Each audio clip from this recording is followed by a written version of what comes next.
The campaign period for the Barangay and Sangguniang Kabataan elections is well underway, and so is Comelec's Oplan Baklas. More updates in the runoff to the October 30 local elections later on. Pump prices are set to go up next week as a result of the conflict in Israel. Canned meat producers are also batting to hike prices. And the MMDA gets ready for the influx of vehicles across major thoroughfares this holiday season.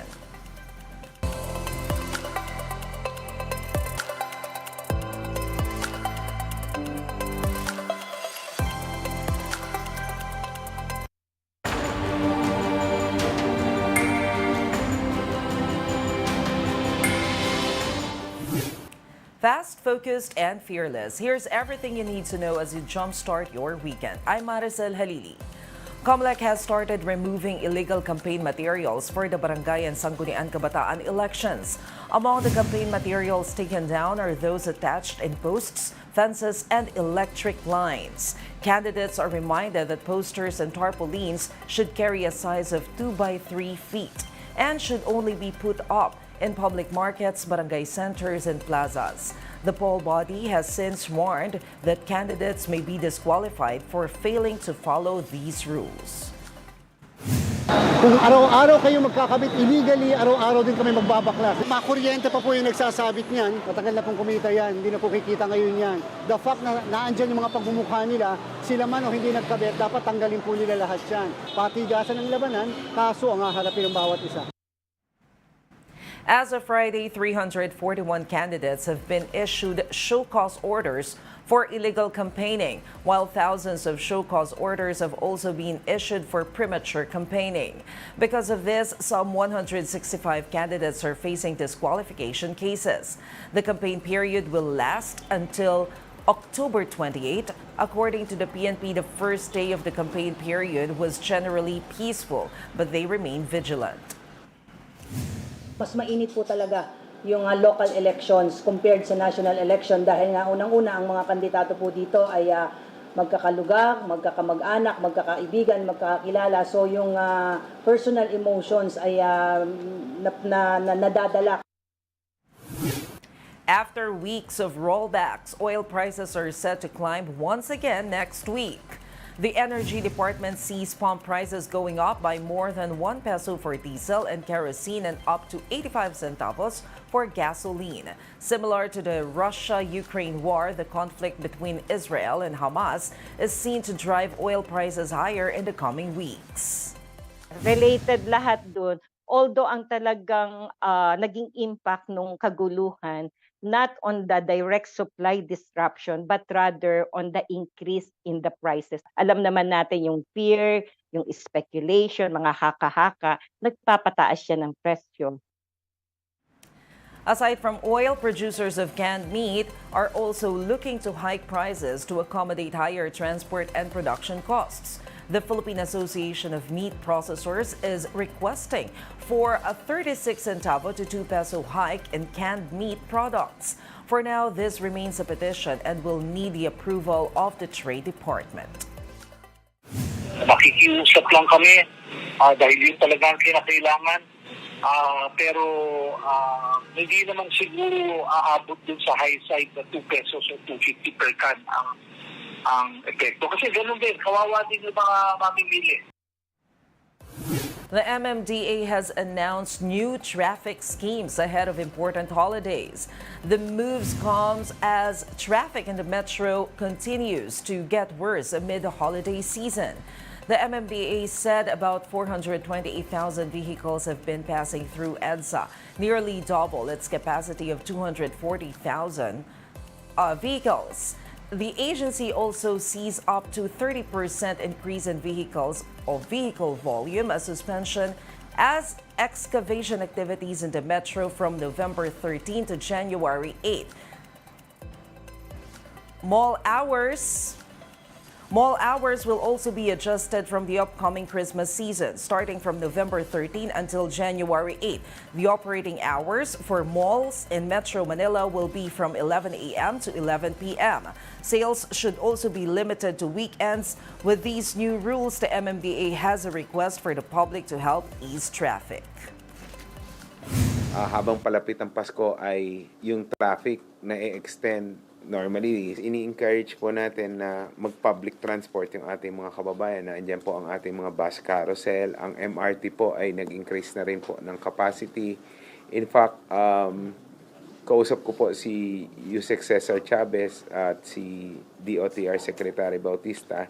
Nakahanda naman po ang MRT natin at LRT sa influx din ng pasahero. Pasig Ferry ay libre, convenient, walang traffic. We'll be back with more stories after the break. Keep it here on One News.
Standby.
You're still watching One News Now. I'm Maricel Halili.